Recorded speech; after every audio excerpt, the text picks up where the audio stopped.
Hello दोस्तों, कैसे हैं आप सब लोग।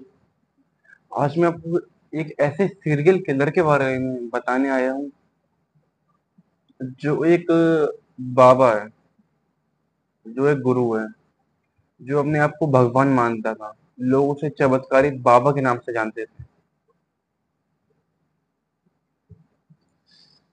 ये बात उत्तर प्रदेश के हाथरस जिले में एक भोले बाबा के सत्संग में हुए 121 लोगों की मौत के हादसे के बारे में है। तो आइए शुरू करते हैं कि बुराई के हाथ कितने भी लंबे हों या बुराई कितनी भी ताकतवर हो, अच्छाई के आगे उसे झुकना ही पड़ता है। भोले बाबा के चरणों की धूल जो बन गई 121 लोगों की जिंदगियों का काल। हाँ, मैं मोइनुद्दीन आपको इस भोले बाबा के बारे में बताने जा रहा हूँ, जिसे लोग अपना भगवान मानते थे। इंसान के बनाए एक भगवान के चरणों की धूल में 121 इंसानों की जान ले ली। आज के दौर में ये देख सुनकर यकीन नहीं होता, लेकिन सच्चाई यही है कि उत्तर प्रदेश पुलिस के एक हवलदार से बाबा बने भोले बाबा की गाड़ी के पहियों से उड़ती धूल को माथे पर लगाने की होड़ में भगदड़ मची। और ऊपर से कमाल की ये जिंदगी की आस में आए भक्तों को अपने सामने मरता देखने के बावजूद उन्हें उनका भगवान छोड़कर भाग गया, और ऐसा भागा कि अब तक सामने नहीं आया। इंसानों के बनाए भगवान में इंसानियत की कमी। अपने ही जैसे एक इंसान के चरणों की धूल, उस इंसान के चरणों की धूल जिसके चरणों की धूल को पाने के लिए अपने ही जैसे इंसानों के चरणों तले रोंदते कुचलते मसलते सिसकते सुबकते हाँफते टुकड़ों और किस्तों में सांसों की दौड़ तोड़ते। और कमाल की बात ये रही कि जिस भगवान नुमा इंसान के चरणों की जरा सी धूल की खातिर ये सब मारे गए। भगवान बन बैठे उस इंसान में इतनी भी इंसानियत नहीं थी कि धूल उड़ाती अपनी गाड़ी के काफिले को रोककर अपने भक्तों की सुन लेता। यही फर्क है इंसानों के बनाए भगवान और एक भक्त के बीच। यही फर्क है एक भक्त और अनभक्त के बीच। इंसान के बनाए भगवान के चरणों की धूल के लिए जो 2.5 लाख भक्त पहुंचे थे, उनमें से 121 भक्तों की मौत के 24 घंटे गुजरने के बाद भी वो भगवान गायब है। चरणों की धूल की पूरी कहानी। दो कानूनी और प्रशासनिक दस्तावेज सामने आए हैं, एक उसी इलाके के एसडीएम की रिपोर्ट और दूसरी इस मातमी हादसे की पहली कहानी कानूनी दस्तावेज यानी कि एफआईआर की जुबानी। इन दोनों ही दस्तावेजों में चरणों की धूल की पूरी कहानी तो है, पर कमाल यह है कि इसमें कहीं भी इंसानों के बनाए उस भगवान यानी भोले बाबा यानी यूपी पुलिस का पूर्व हवलदार यानी सूरज पाल सिंह जाटव यानी नारायण साकार हरि को सीधे तौर पर जिम्मेदार या कसूरवार नहीं ठहराया गया है, जिसके चरणों की धूल की वजह से 121 इंसानों ने पांव तले कुचलते हुए उखड़ती सांसों के साथ दम तोड़ दिया।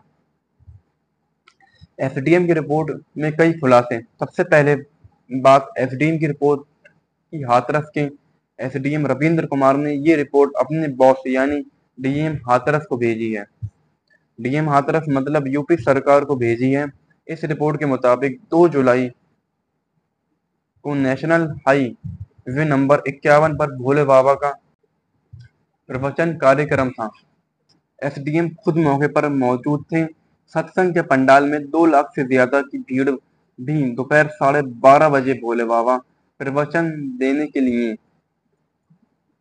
पंडाल में पहुंचे थे। चरणों की धूल माथे पर लगाने की होड़ में करीब 1:40 पर प्रवचन समाप्त कर बाबा पंडाल से निकल गए। हाईवे नंबर 51 पर अब वो एटा की तरफ जा रहे थे।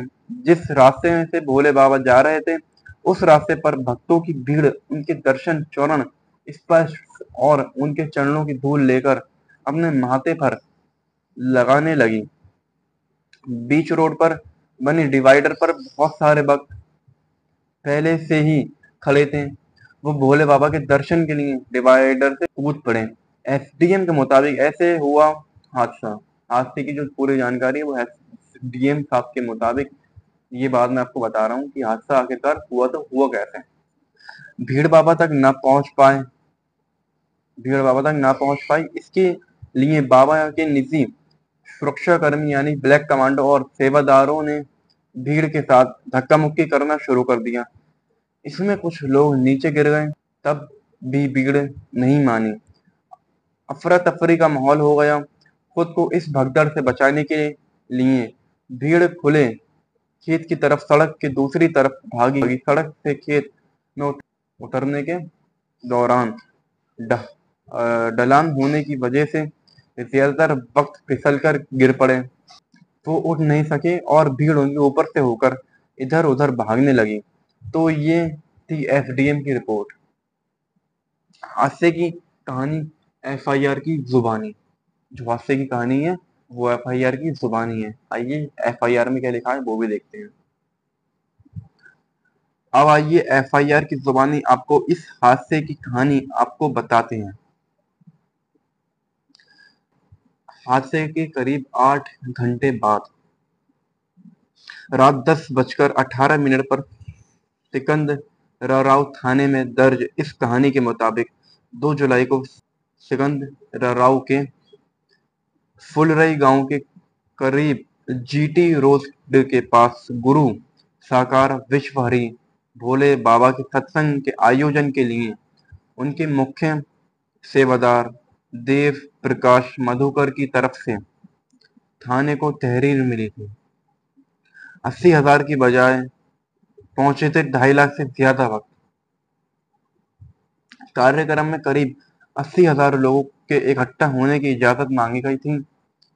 उसी हिसाब से पुलिस प्रशासन ने इंतजाम किए, लेकिन 2 जुलाई को सत्संग के दौरान 2.5 लाख से ज्यादा भक्तों की भीड़ इकट्ठी हो गई, जिसकी वजह से जीटी रोड पर ट्रैफिक जाम हो गया। कार्यक्रम खत्म होने के बाद जब भोले बाबा अपनी गाड़ी में सवार होकर दोपहर करीब 2 बजे वापस लौट रहे थे, तभी महिला, पुरुष और बच्चे उनकी गाड़ी के गुजरने के रास्ते से धूल समेटना शुरू कर दिए थे। आयोजन कार्यकर्ताओं और सेवादारों ने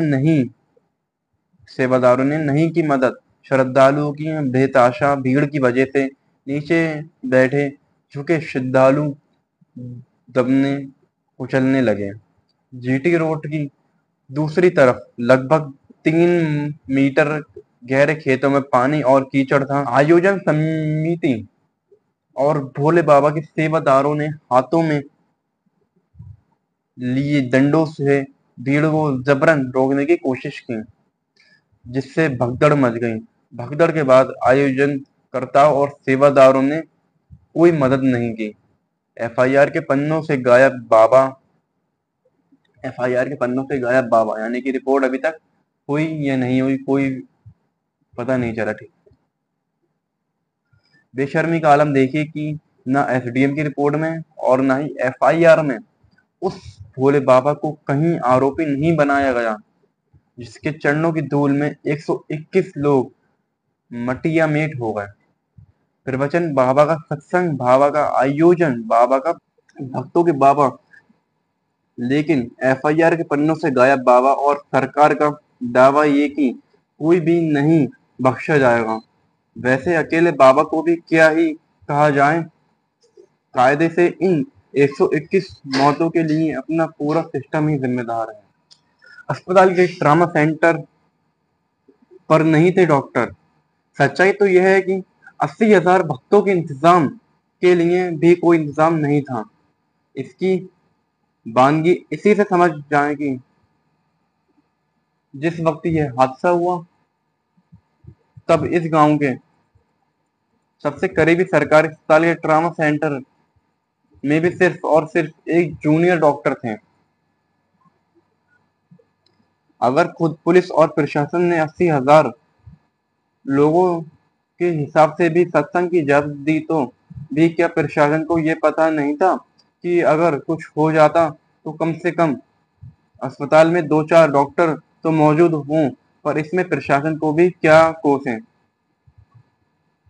अपने देश में बाबाओं की धूस ही कुछ ऐसी है कि पुलिस प्रशासन भी क्या करे जब खुद ही सरकार बाबाओं के चरणों में हो।